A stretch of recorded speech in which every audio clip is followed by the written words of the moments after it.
Haleluya. Haleluya. Segala puji dan syukur kita patut naikkan kepada Tuhan, karena oleh kasih dan kemurahan Tuhan di dalam kehidupan kita semua, sepanjang malam Tuhan sudah tolong kita. Tuhan sudah jaga kita sampai di pagi hari ini. Kita boleh bangun dengan tubuh yang sehat, kuat, dan diberkati oleh Tuhan. Ini semua adalah anugerah Tuhan, kebaikan Tuhan, dan kasih Tuhan yang selalu Tuhan berikan di dalam kehidupan kita semua. Puji Tuhan, biarlah ibadah kita di hari ini, di pagi ini, benar-benar berkenan di hadapan Tuhan. Kita angkat kor sembahyang, Bapa Engkau baik. Kita akan buka ibadah kita di pagi hari ini. Haleluya, haleluya, haleluya.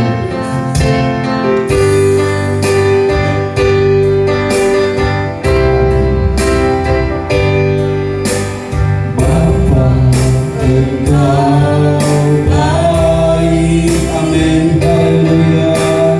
Bapa Engkau baik, Kau selalu baik kepadaku.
oleh karena kasih dan kemurahan Tuhan di dalam kehidupan kami semua. Jemaat Tuhan boleh bertemu satu dengan yang lain di tempat ini. Tujuan kami hanya untuk datang menyenangkan hati Tuhan, untuk membalas kebaikan Tuhan yang Tuhan sudah berikan di dalam kehidupan kami semua. Oleh sebab itu di hari yang spesial ini Tuhan, kami memberi diri kami ambil waktu yang terbaik untuk kami datang menghadap hadirat Tuhan, menghadap Engkau Tuhan Yesus, karena kami ingin membalas semua kebaikan Tuhan yang selalu Tuhan berikan di dalam kehidupan kami. Hanya ucapan syukur kami yang patut kami naikkan kepada Tuhan, karena Tuhan Yesus sangat dan terlalu baik di dalam kehidupan kita semua.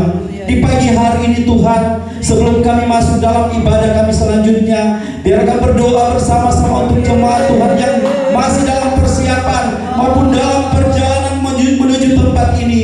Biarlah mereka boleh tiba di tempat ini dalam selamat sejahtera yang hanya berasal daripada Tuhan. Biarlah bersama-sama dengan kami untuk berbakti, memuji dan memuliakan nama Tuhan. Rangkaian ibadah kami mulai permulaan, pertengahan sampai pada tamatnya, kami tetap serahkan ke dalam tangan kasih Tuhan. Kami mau Roh Kudus turun di tempat ini, menjamah hati kami yang ada di tempat ini, agar benar-benar ibadah kami di hari ini hanya untuk memuliakan dan agungkan nama Tuhan. Biarlah kami mendapat berkat yang dari surga di dalam kami mengikuti ibadah di hari ini Tuhan. Terpujilah namamu Tuhan. Kuasa setan, kuasa kegelapan yang menghalangi jalannya ibadah kami di pagi hari ini, kami sepakat dan bersatu hati menolaknya di dalam nama Tuhan Yesus Kristus. Kuasa Tuhan lebih besar dan kami ada kebebasan di dalam kami memuliakan dan mengagungkan nama Tuhan. Terpujilah namamu Tuhan. Ampuni setiap salah dan dosa kami yang selalu kami perbuat melawan kehendak-Mu. Di hari ini, di pagi ini, kami menyenangkan hati Tuhan dengan kami memuji Tuhan, mengagungkan Tuhan dan memuliakan nama Tuhan. Terpujilah nama-Mu Tuhan. Jemaat Tuhan siap mengikuti ibadah di pagi hari ini, dan kami hanya alaskan di dalam nama Tuhan kami Yesus Kristus yang adalah kekasih jiwa kami. Haleluya. Terpujilah Tuhan. Amin. Haleluya. Segala puji dan hormat hanya untuk kemuliaan nama Tuhan. Allah kita heran dan besar. Haleluya.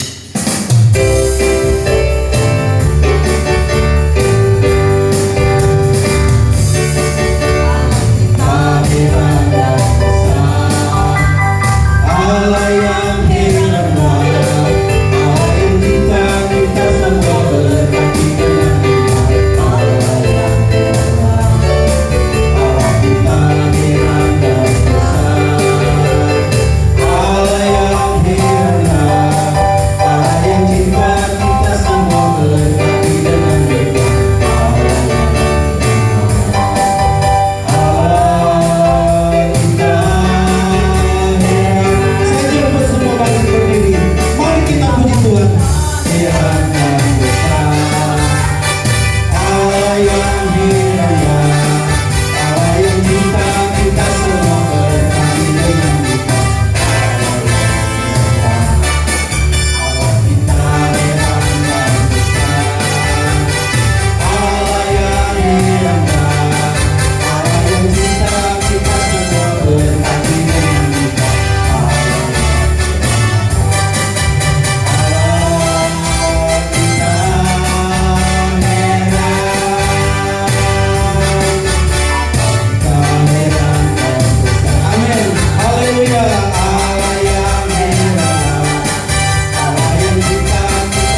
haleluya. Besar dan dahsyat Dia, besar dan perkasa Allah kita, besar dan dahsyat Dia. Angkat tangan dengan soraknya, puji Sang Raja. Besar dan perkasa Allah kita, besar dan dahsyat Dia. Puji Tuhan, haleluya. Tuhan Yesus memberkati puji-pujian dari seluruh kaum wanita yang ada. Besar dan perkasa Allah kita. Kita mengakui semua bahwa kebesaran atau keperkasaan Tuhan itu sangat dahsyat di dalam kehidupan kita. Apapun yang menjadi rintangan dan tantangan ataupun pergumulan yang ada di dalam kehidupan kita, mari kita serahkan kepada Tuhan. Kita yakin dan percaya Tuhan senantiasa menolong, memberikan jalan keluar, solusi yang terbaik untuk kehidupan kita semua. Mana yang Tuhan mau, itu yang kita kerjakan. Mana yang Tuhan suka, itu yang Tuhan lakukan. Puji Tuhan, Tuhan Yesus memberkati puji-pujian tadi. Heran namanya, saya jemput kita semua bangkit berdiri. Haleluya.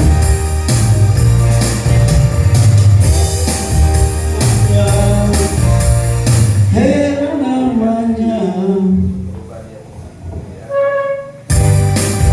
Haleluya, puji Tuhan.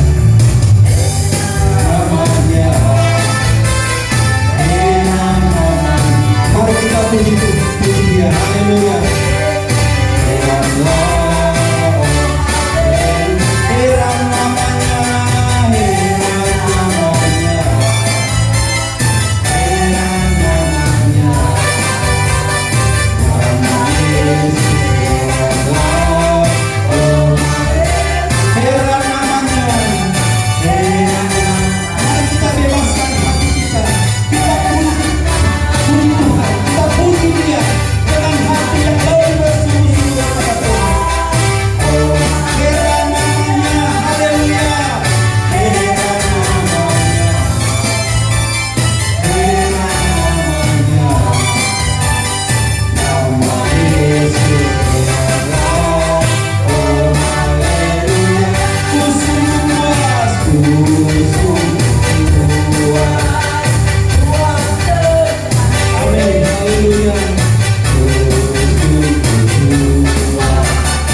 Jemaat Tuhan yang sangat dikasihi Tuhan dan sangat diperhatikan oleh Tuhan, sebentar kita akan dilayani oleh firman Tuhan. Biarlah kita berharap penuh kepada Tuhan. Apapun yang ada di dalam kehidupan kita, di dalam pikiran kita, kita lepaskan itu semua. Kita pusatkan hati dan pikiran kita di pagi hari ini untuk dapat mendengar dan makan sehidangan dengan Tuhan lewat kebenaran firman Tuhan. Haleluya, haleluya. Tuhan Yesus memperhatikan kehidupan kita semua. Dia ada di depan kita saat ini.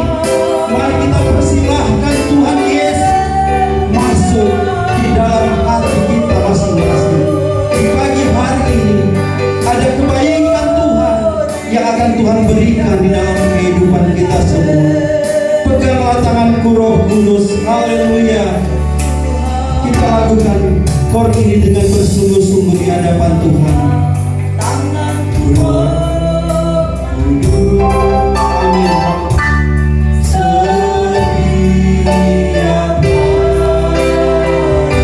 Ku tak dapat jalan sendiri, tanpa Roh-Mu.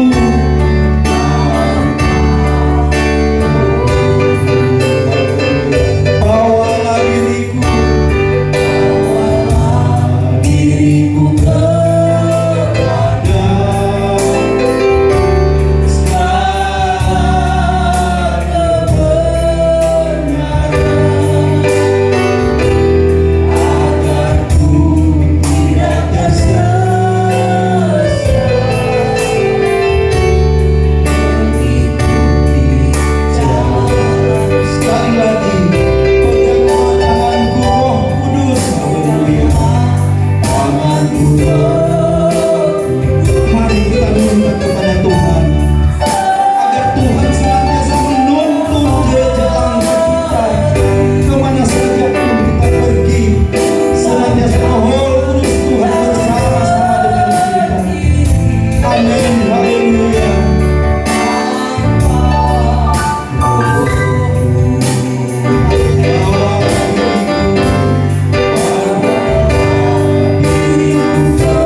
ini kami ada di Ga'abamu. Di pertengahan ibadah ini Tuhan, kami akan rindu mendengarkan suara kebenaran firman-Mu melalui hamba-Mu yang Kau telah percayakan saat ini. Kami mohon urapan Roh Kudus boleh terjadi bagi kami. Urapi kami dengan kuasa Roh Kudus Tuhan. Kami menyadari siapa kami ini Tuhan. Kami manusia paling kelemahan di hadapan Allah. Tetapi ketika firman Allah datang dalam kehidupan kami dikuatkan, kami dimampukan, bahkan kami ada kemenangan oleh Roh Kudus-Mu Tuhan. Hamba-Mu Engkau urapi dengan kuasa-Mu Bapa. Engkau persiapkan hamba-Mu berkata-kata Tuhan dengan sesuai dengan kehendak-Mu. Terima kasih Tuhan. Segala kuasa kegelapan yang tidak senang dengan kami saat ini untuk mendengarkan firman-Mu, kami bersatu hati, kami tolak dia di dalam nama Yesus. Di dalam nama Yesus Engkau keluarkan di tempat ini, terlebih di hati kami. Terima kasih Tuhan, mengampuni setiap salah dosa kami yang kami selalu berbuat melawan kehendak-Mu. Kami bersiap mendengarkan firman-Mu di dalam nama Tuhan Yesus. Haleluya, haleluya. Puji Tuhan. Amin. Tuhan, selanjutnya kami serahkan kepada kita berdua.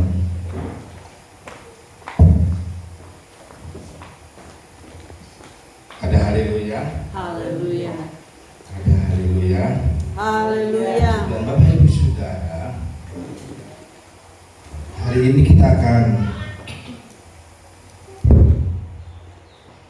mendengarkan firman Allah, hal yang sangat penting dalam kekristenan. Bapak Ibu Saudara, kita akan lihat dulu di dalam Perjanjian Baru, ada 3 ayat kita akan belajar hari ini. Injil Yohanes pasal 16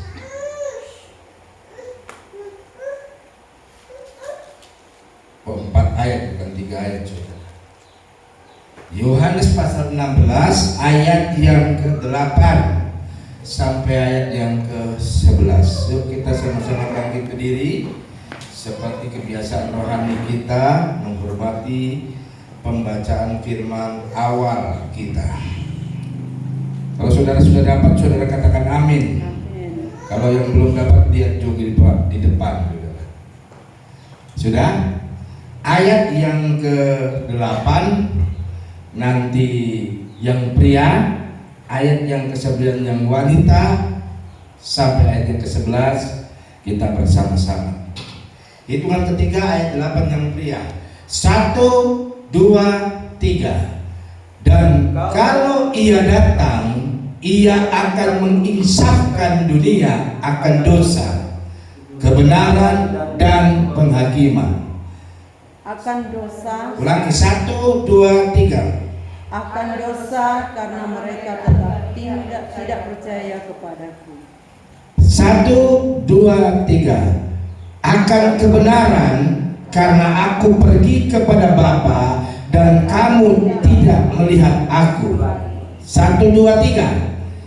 Akan penghakiman karena penguasa dunia ini telah dihukum. Puji Tuhan, silakan duduk saudara. Bapak Ibu Saudara, firman Allah di minggu ini akan berbicara tentang betapa pentingnya, sekali lagi saya katakan, betapa pentingnya Roh Kudus itu dalam kehidupan orang Kristen. Amin saudara. Amin. Kalau saudara angkat tangan begini, lalu saudara begini, sebetulnya ada yang masuk tadi dalam tangan kita ini. Asal ada lubang, ada yang namanya angin. Kekristenan kadangkala tanpa disadari, banyak orang Kristen yang mencuri, saya katakan begitu, mencuri betapa Tuhan itu harus dimuliakan, mencuri kemuliaan.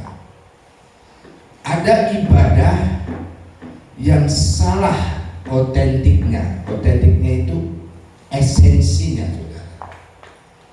Ada orang percaya yang beribadah pertama, kalau beribadah mesti pakai yang apa namanya, bagus-bagus, yang rapi-rapi. Benar? Itu bagus nggak saudara? Itu bagus, bahkan sangat bagus. Tapi juga ada gereja yang kenapa kamu tidak mau masuk gereja? Malaslah, itu gereja itu kasihan baru kanisa. Ada yang seperti itu saudara? Ada. Masuk ibadah tetapi gengsi. Masuk ibadah ada roh gengsi. Ya. Ada juga orang beribadah, ya. Kenapa tidak masuk ibadah gereja Pantai Kosta? Ada istilahnya. Orang Pantai Kosta itu, gereja Pantai Kosta itu kuno. Kenapa kuno? Lagunya yang lama-lama. Kalau di sebelah sana, aduh, yang pimpin pujian saja kadangkala artis atau aktor yang suaranya bagus, penyanyi. Sehingga orang pergi beribadah bukan karena melihat Tuhan, tetapi melihat ada satu oknum-oknum yang lain. Nah Bapak Ibu Saudara, kita mau hari ini belajar melihat oknum yang tepat, benar, dan tidak ada kesalahan. Oknum itu bernama Roh Kudus. Amin saudara. Ibadah kita akan menjadi ibadah yang gersang. Tidak ada sesuatu yang lebih baik dari ibadah yang lain kalau Roh Kudus tidak ada dalam diri kita. Makanya di dalam firman Allah di minggu ini saya akan ulangi baca di dalam ayat pokok. Kita bilang begini, ayat 8. Dan kalau ia datang, siapa yang datang ini saudara? Yesus. Bukan. Siapa yang datang? Roh Kudus. Coba lihat baik-baik konteksnya ya. Konteks firman Allah pekerjaan penghibur. Jadi saya ulangi. Dan kalau ia datang, ia akan insafkan dunia ini. Jadi Roh Kudus yang ada di dalam diri kita, Roh Kudus yang dijanjikan oleh Bapa, tugas utama yang pertama adalah apa? Menginsafkan dunia ini. Ada orang yang penuh Roh Kudus, ya, tapi hidupnya tidak insaf. Ada tidak saudara? Banyak. Berarti Roh Kudus itu yang ada dalam dirinya tidak berfungsi. Karena tugas utama yang pertama, kehadiran Roh Kudus dalam kekristenan kita, kehadiran Roh Tuhan yang ada dalam diri kita, yang 10 malam yang sudah lalu kita lewati, tugas pertama adalah menginsafkan dunia ini. Jadi Roh Kudus yang pertama tugasnya adalah menginsafkan. Maka firman Allah bilang di dalam Injil Yohanes juga, kalau tidak salah, atau Injil Matius bilang ini, kamu adalah apa? Terang dunia yang pertama. Yang kedua, yang pertama, kamu adalah apa? Garam dunia. Kalau ada orang Kristen tetapi hidupnya tidak menjadi garam bagi dunia ini, maaf cakap atau maaf kata saudara, dunia ini akan semakin bobo busuk. Benar saudara? Tugas garam yang pertama adalah untuk apa?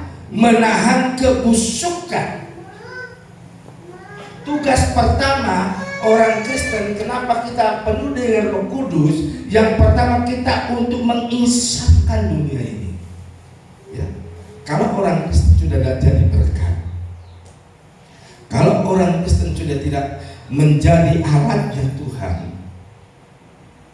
kata Alkitab, dunia ini sedang menuju kepada kebobrokan, kehancuran. Maka hari ini hal yang pertama yang kita mau belajar dari firman Allah, kita yang sudah penuh dengan Roh Kudus, kita harus tahu bahwa Roh Kudus itu yang pernah untuk menginsafkan dunia ini. Satu waktu di dalam Alkitab, di dalam Perjanjian Lama, ada satu kota yang luar biasa, diberkati oleh Tuhan, kota yang sangat makmur, sehingga kota ini ya, waktu ada seorang tokoh dalam Alkitab namanya Abraham, lalu keponakannya namanya siapa? Lot, ya, betul kan? Abraham dan Lot. Lalu Tuhan bilang, Abraham, kasih tahu Pak Lot, daripada DP orang kerja antara Abraham dan Lot berkelahi, berebut tentang domba, kambing dan lain sebagainya, berdiri, suruh pilih. Kalau Lot ke kanan, Abraham ke kiri. Kalau Lot ke utara, Abraham ke selatan. Singkat cerita, waktu disuruh memilih duluan Lot pilih apa? Lembah sungai Yordan, yang Alkitab katakan bagaikan taman Tuhan. Bayangin, bukan taman mini Jaya Ancol, tetapi bagaikan taman Tuhan. Dalam pandangan Lot, lembah sungai Yordan itu adalah tempat yang sangat menjanjikan, ya. Singkat cerita, saudara, lembah sungai Yordan, di sana ada namanya kampung yang Alkitab katakan mau dibinasakan. Namanya kampung apa? Sodom dan Gomora. Saya tanya kepada Bapak Ibu Saudara, kenapa Sodom dan Gomora itu dibinasakan, saudara? Kenapa? Kenapa? Karena begitu bobroknya, sangat bobrok dan amat bobrok. Dan Alkitab katakan akhir zaman Sodom dan Gomora itu akan muncul. Bayangin. Jadi dalam arti yang sangat gampang, ya, orang percaya yang tidak memahami peranan Roh Kudus dalam dirinya, yang pertama seharusnya untuk menginsafkan dunia ini, sama dengan Tuhan melalui Abraham, melalui Lot, mesti menginsafkan Sodom dan Gomora. Tapi yang sangat disayangkan, Sodom dan Gomora tidak lagi diinsafkan. Sodom dan Gomora tidak lagi saya katakan disadarkan oleh kehadiran seorang orang percaya namanya Lot. Sehingga yang sangat parah, saudara perhatikan, yang sangat parah, waktu Tuhan sudah berkata, Abraham, suruh ngapain ponakan itu pergi dari Sodom dan Gomora, ya. Abraham menawar dengan Tuhan, benar kan saudara? Tuhan, andai kata Sodom dan Gomora ada 100 jiwa yang percaya Tuhan, maka apakah Engkau akan binasakan Sodom dan Gomora? Tuhan bilang apa? Tidak. Abraham lihat perkembangan, tidak ada orang percaya. Hitung tidak ada 100 orang, kira-kira gitu. Lalu Abraham berdoa kepada Tuhan, Tuhan, saya memohon kepada Tuhan, andai kata Sodom dan Gomora itu ada 10 orang percaya, apakah Engkau binasakan? Tuhan bilang apa? Tidak. Lihat perkembangan. Bayangin, perkembangan. Mungkin saya yakin percaya, salah satunya bikin KKR, salah satunya bikin ibadah akbar. Tidak ada orang bertobat. Kenapa tidak ada orang bertobat, saudara? Singkat cerita sampai yang ketiga, Abraham berkata, Tuhan,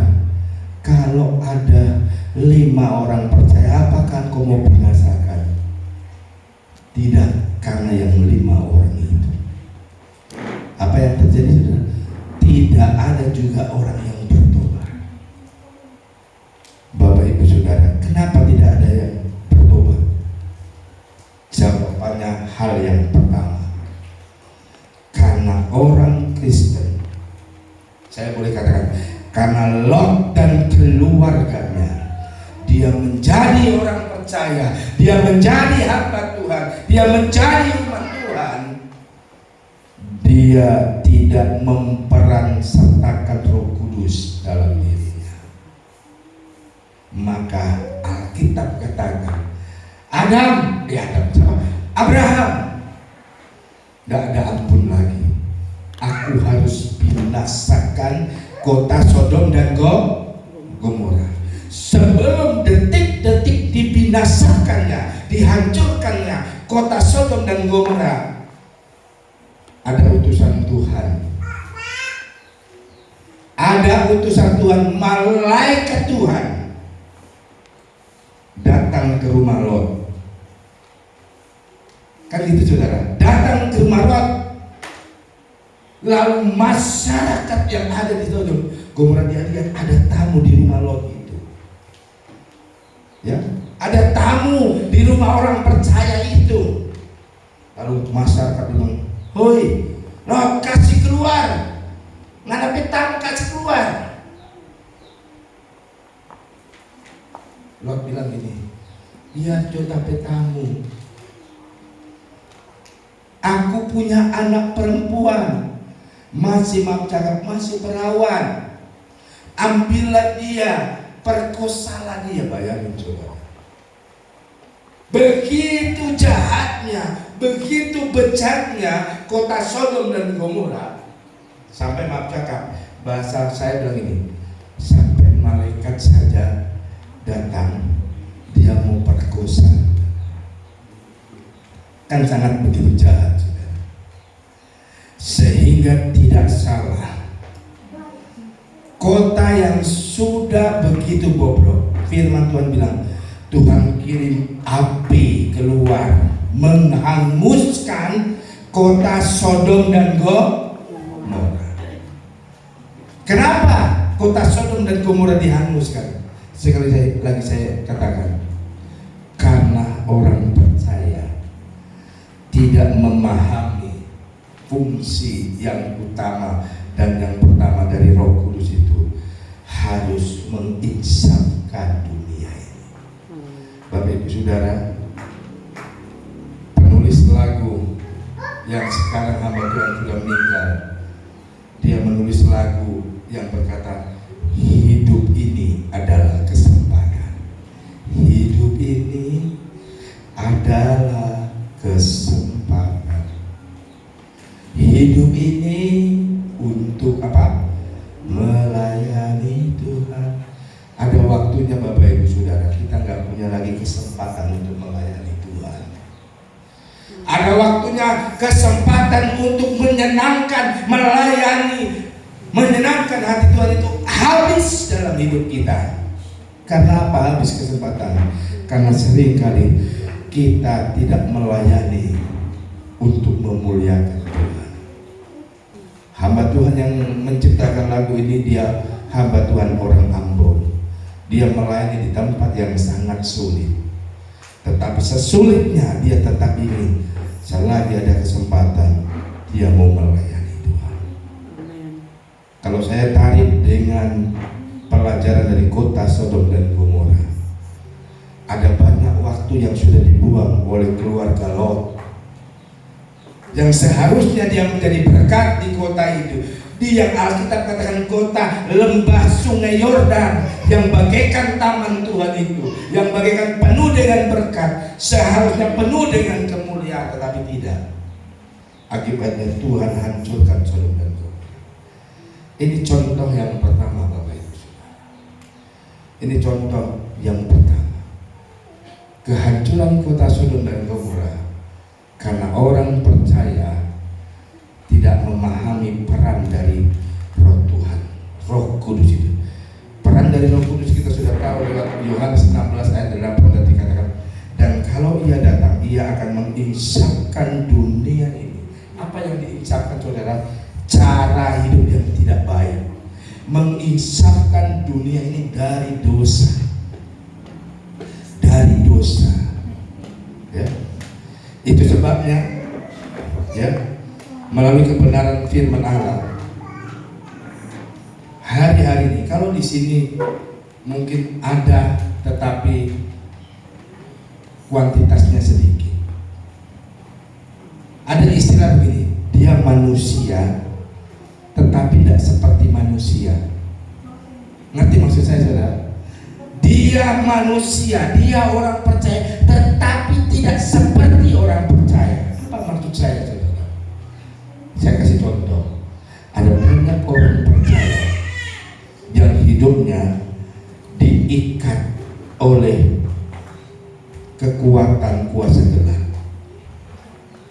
Dia orang percaya tetapi hari-hari hidupnya di sini ada, saya perhatikan ya, bukan di sini maksudnya, di daerah hari-hari hidupnya diikat oleh roh minuman keras.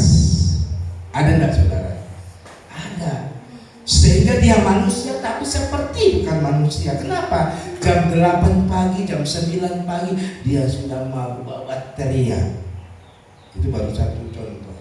Contoh yang kedua, ada orang yang sudah diikat oleh narkoba.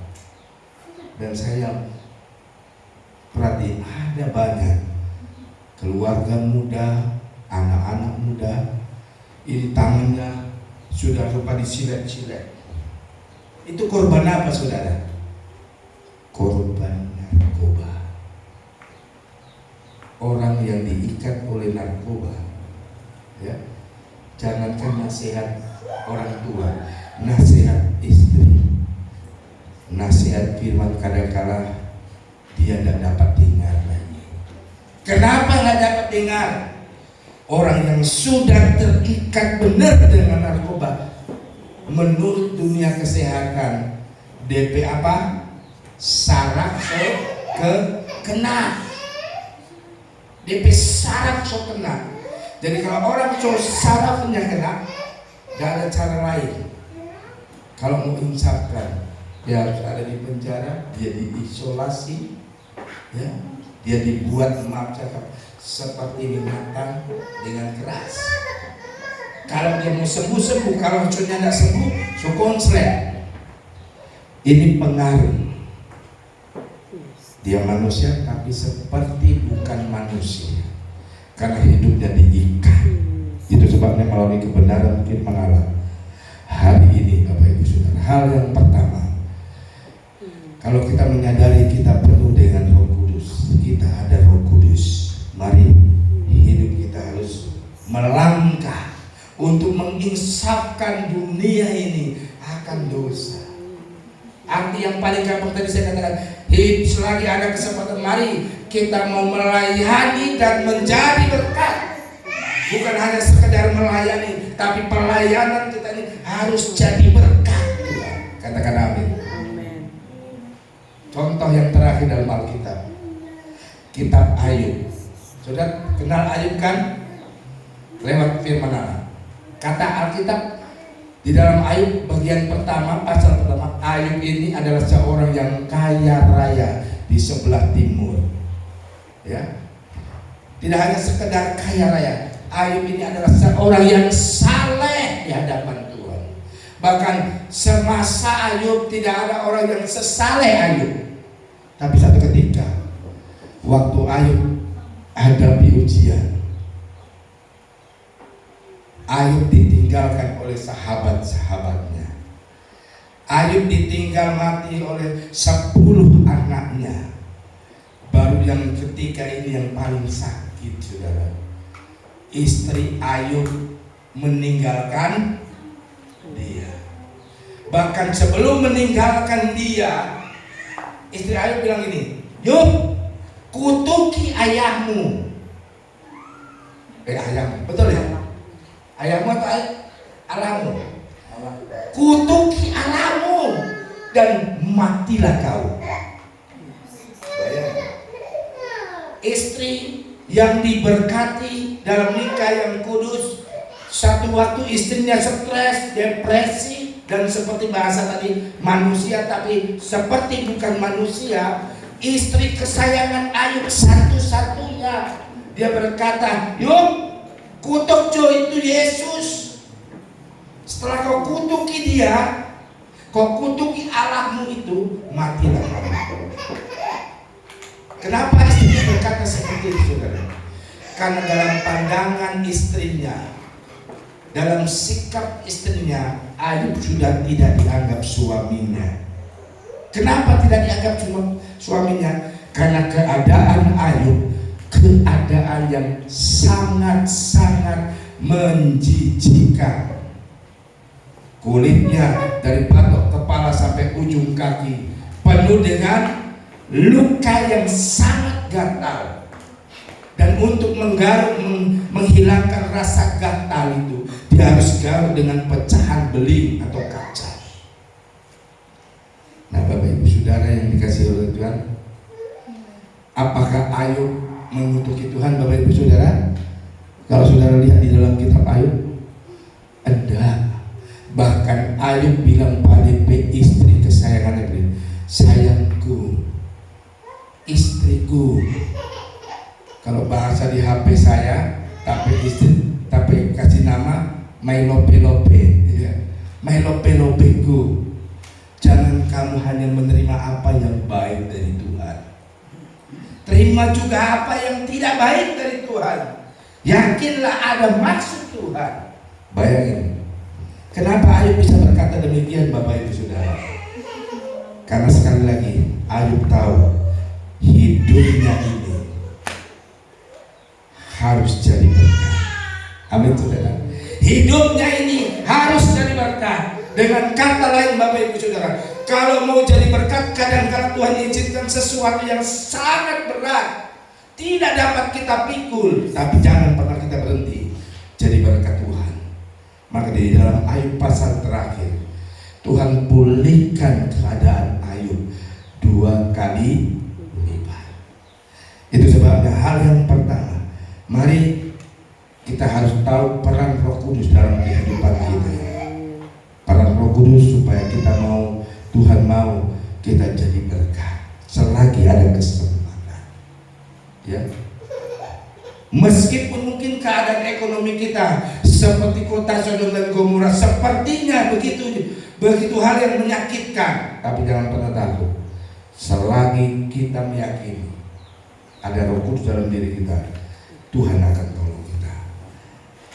Tolong buka dulu Vero di dalam Yeremia pasal 55 ayat 7 sebagai ayat pendukung di bagian pertama itu. Yeremia pasal 55 ayat 7 bilang ini, sudah, bagaimana kalau begitu, dapatkah aku mengampuni engkau anak-anakku? Engkau anak-anakmu telah meninggalkan aku dan bersumpah demi yang bukan Allah. Setelah aku mengenyangkan mereka, mereka bersinah bertemu ke rumah persundalan. Ini berbicara tentang apa, saudara? Bobroknya masyarakat pada waktu itu, ya. Bobroknya masyarakat pada waktu itu, orang hidup berlaku fasik, ya. Betul tuh 55 ya. Yeremia cuma sampai 52. Oh, sorry. Berarti saya salah tulis ini, ya. Coba berat sampai 50 berapa? Berarti saya tulis ini. Atau kita akan lihat dulu di dalam apa namanya itu? Matius ayat hafalan aja dulu. Matius 11 ayat 28. Ini jaminan Tuhan. Jaminan Tuhan bagi orang percaya yang memiliki keberatan hidup apa? Marilah kepadaku semua yang apa? Letih, lesu dan berbeban berat. Aku akan memberikan apa? Kelegaan. Aku akan memberikan engkau kemenangan. Ya. Aku akan memberikan engkau kelegaan. Jadi Allah kita itu yang punya kekuatan luar biasa. Secapek apapun, sesulit apapun, Allah kita akan beri kita kelegaan. Mungkin kesulitan kita tidak sesulit yang dialami oleh Ayub, tapi yakinlah kalau Ayub ditolong Tuhan, maka kita juga sama. Jadi hal yang pertama, kita harus mengetahui peran Roh Tuhan, peran Roh Kudus itu untuk membuat kita hidup mengisahkan dunia ini akan dosa. Yang ketiga, yang kedua, yang terakhir, saudara, kita akan kembali ke ayat pokok kita tadi dalam Yohanes 16.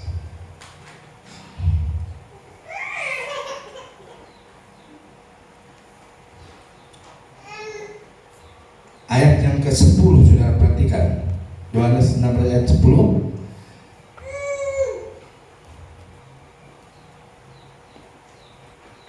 Ayat 9 dulu, ayat 9 supaya lebih jelas. Akan dosa, mengisahkan dunia akan dosa, karena mereka tetap tidak percaya kepadaku. Ayat 10. Akan kebenaran, karena aku pergi kepada Bapa dan kamu tidak melihat aku lagi. Ayat 11 yang terakhir. Akan menghakimi, karena penguasa dunia ini telah dihukum. Saudara perhatikan. Hal yang kedua, ya, peran Roh Kudus dalam hidup orang percaya adalah menginsafkan kita sebagai manusia, sebagai orang percaya akan kebenaran firman Allah. Menginsafkan kita akan betapa pentingnya, perlunya kita hidup dalam kebenaran Tuhan, kebenaran firman Allah. Itu sebabnya melalui kebenaran firman Allah di minggu ini, bagian yang terakhir, dua hal saja. Kenapa kita perlu mengerti peran Roh Kudus? Yang pertama, peran Roh Kudus untuk menginsafkan kita akan dosa di dunia ini. Yang kedua, peran Roh Kudus itu untuk menginsafkan kita perlu hidup dalam kebenaran. Bukan sembarang kebenaran, Bapak Ibu Saudara. Kebenaran firman Allah. Kebenaran itu ada dua. Satu, kebenaran kita manusia. Dua, kebenaran firman Allah. Kebenaran manusia kadang-kala tidak sesuai dengan kebenaran firman Allah. Tapi kebenaran firman Allah sudah saya pastikan dia sesuai untuk kebaikan kita manusia. Waktu saya kecil, saya suka nonton film Betawi. Ada namanya Pendekar Si Pitung. Ada tahu saudara? Pendekar Si Pitung dari daerah suku Betawi di Jakarta. Sampai sekarang diabadikan legendanya, ceritanya. Karena bagi orang Betawi, Si Pitung itu seperti seorang apa? Pahlawan. Dia merampok, dia mencuri harta orang Belanda, harta orang kaya yang tidak baik. Dia curi, dia rampok, lalu dibagikan sama orang-orang miskin. Itu kerjaannya Pendekar Si Pitung. Baik gak saudara? Menurut manusia, apa yang dilakukan Si Pitung itu baik gak? Baik. Dia curi, umpama dia curi Om Pedoi, lalu kita bagikan, oh Pak Om Pelehalu lagi susah, ya toh? Bagi orang yang saya tolong, oh dia baik. Nah, Si Pitung seperti itu saudara.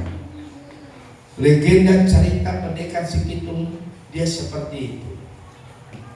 Kalau ada saudagar bawa dagangan banyak, dia ambil dagangannya, orangnya tidak dibunuh. Dia curi, dia rampok, dia bagikan pada orang miskin. Kalau dalam pengertian saya, Si Pitung hidup dalam kebenaran, tapi kebenaran manusia. kebenaran Tuhan bilang apa? Kasihilah musuhmu seperti dirimu sendiri. Mana lebih sulit mau melakukan kebenaran Tuhan atau kebenaran manusia?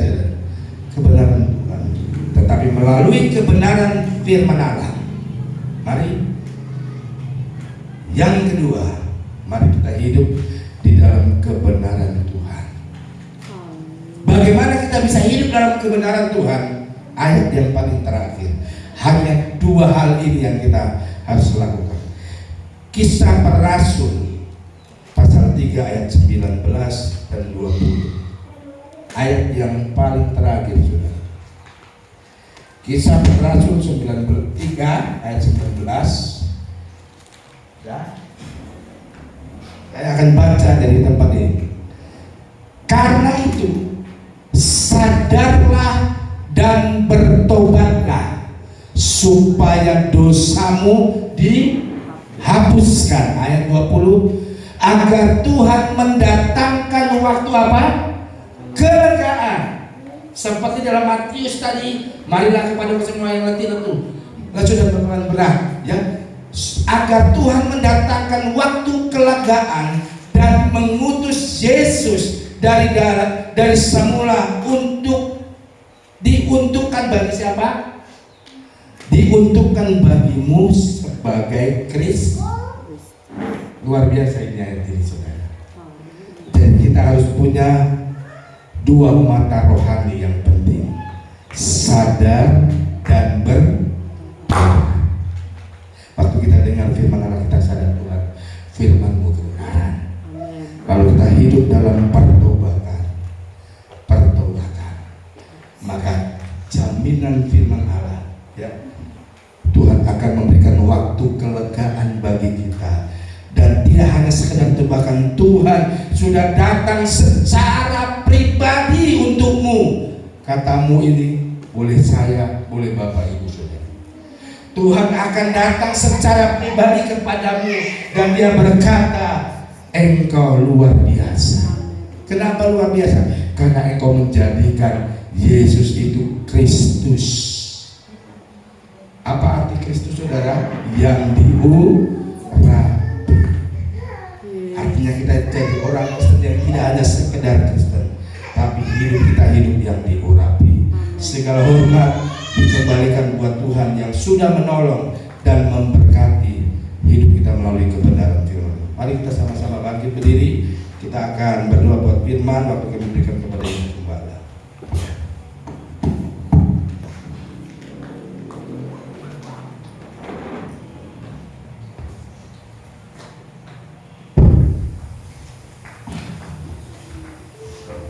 Puji nama Tuhan, kebenaran firman Tuhan yang luar biasa sudah kita dengar dan boleh memberkati kehidupan kita. Biar kita hidup sesuai dengan kebenaran firman Tuhan. Karena ketika kita hidup sesuai dengan kebenaran firman Tuhan, ada janji-janji Tuhan yang luar biasa yang Tuhan mau kerjakan dan lakukan dalam kehidupan kita semua yang ada. Haleluya, puji Tuhan. Peganglah tanganku Roh Kudus, setiap hari ku tak dapat jalan sendiri tanpa Roh-Mu. Bawalah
melayani Tuhan lewat apa yang kami miliki. Tuhan tilik memberkati, Tuhan kembalikan dengan berkat sesuai janji firman Tuhan, berkat yang berlipat kali ganda. Terima kasih Tuhan, kami mengucap syukur padamu. Kami sudah berdoa dalam nama Tuhan Yesus. Haleluya. Amin. Puji nama Tuhan. Silakan duduk. Kita akan melayani Tuhan dengan pelayanan korban persembahan kita kepada Tuhan. Kita angkat satu pujian.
Haleluya, puji nama Tuhan.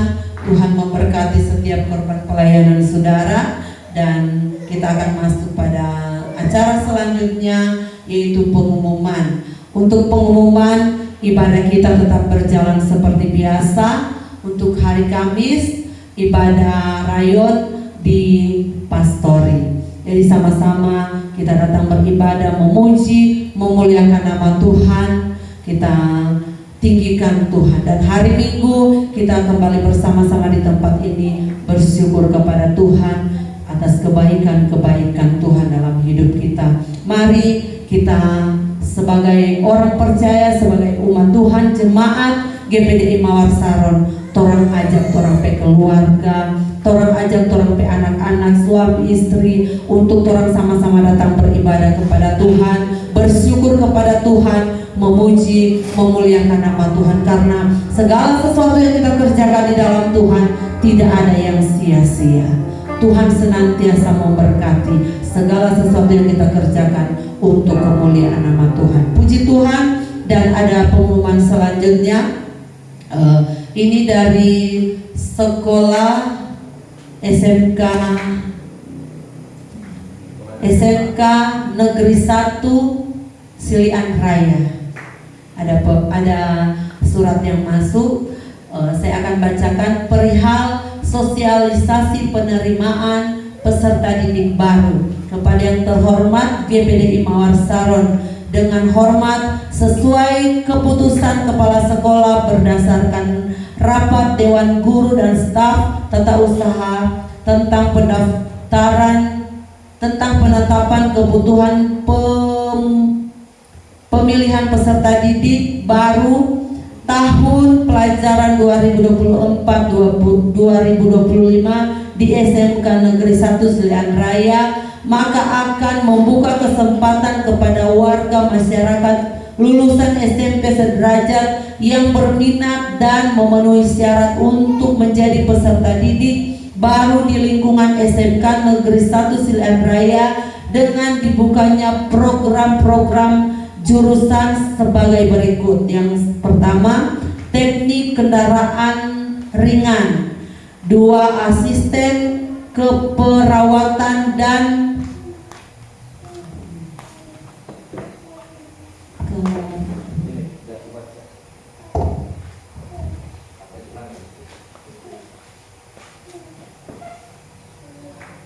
Yang ketiga, teknik instalasi tenaga listrik, ya. Kelengkapan administrasi PPDB yang harus dipenuhi oleh calon peserta didik SMK Negeri 1 Silihan Raya, antara lain fotokopi ijazah, fotokopi akte kelahiran, fotokopi KTP, formulir pendaftaran, pas foto hitam putih 3x4 sebanyak 4 lembar, fotokopi kartu Indonesia Pintar kalau ada. Semua persyaratan dimasukkan dalam map merah untuk calon peserta didik baru. Pendaftaran dapat dilakukan secara luring offline dengan mendatangi sekretariat PPDB SMK Negeri 1 Silihan Raya, dan dapat pula mendaftar melalui daring online di laman sebagai berikut: https ppdb sulut provinsi go.id sudah menggunakan akun user, ya. Sudah itu saja mungkin. Pokoknya siapa ada yang mau masuk SMK boleh mendaftar, boleh kontak personal Bapak Alberti Kanto, Boy Parandeng, Endang Poluan, Susan Sada. Demikian pengumuman ini kami sampaikan. Atas perhatiannya dan kerjasama yang baik diucapkan terima kasih. Tertanda Kepala Sekolah SMK Negeri 1 Silihan Raya. Puji Tuhan. Terry A. Anton. Puji Tuhan. Untuk pengumuman tambahan, kemarin sore juga pastori didatangi tamu hamba-hamba Tuhan yang masuk di dalam panitia perkemahan pemuda remaja. Dorang minta ekstra kolektor.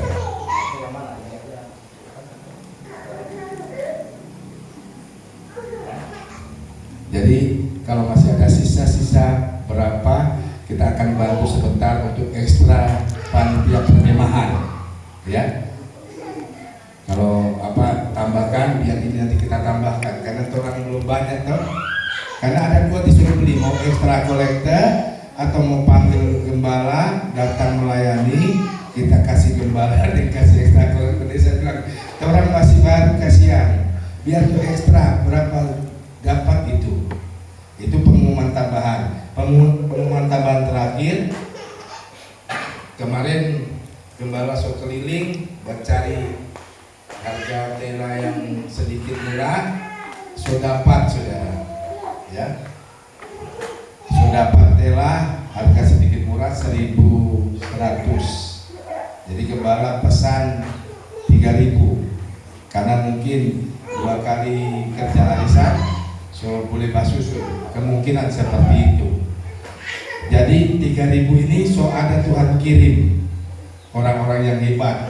Yang pertama yang kemarin Gembala so pernah sampaikan di ibadah raya di KRD, ada berkat dari Kepulauan Riau, keluarga keluarga Pak Komeng namanya. Dia bantu 1.000 batako. Kemarin juga ada hamba Allah, hamba Tuhan yang baik juga menyumbang 1.000. Jadi yang 1.000 syukuran jatahnya uang kas atau jatah jemaah. Kita berdoa terus ada berkat-berkat yang mengalir di pembangunan yang kita sedang hadapi. Lalu berkat lagi yang jual batako bilang gini, Pak Gembala perlu pasir. Oh masih banyak. Ya saya akan sumbang 1 dam pasir. Jadi yang jual bata sumbang 1 dam pasir. Mungkin pasir halus untuk nanti mau pasang tela. Itu saja pengumuman bagaimana Tuhan tolong dan kasih sayang Tuhan kiranya membela dan menyertai pembangunan yang sedang GPDI Makassar hadapi. Segala hormat dikembalikan buat Tuhan. Dan bersama-sama bangkit berdiri, kita akan tutup di dalam doa. Ajaib Tuhan, hadirat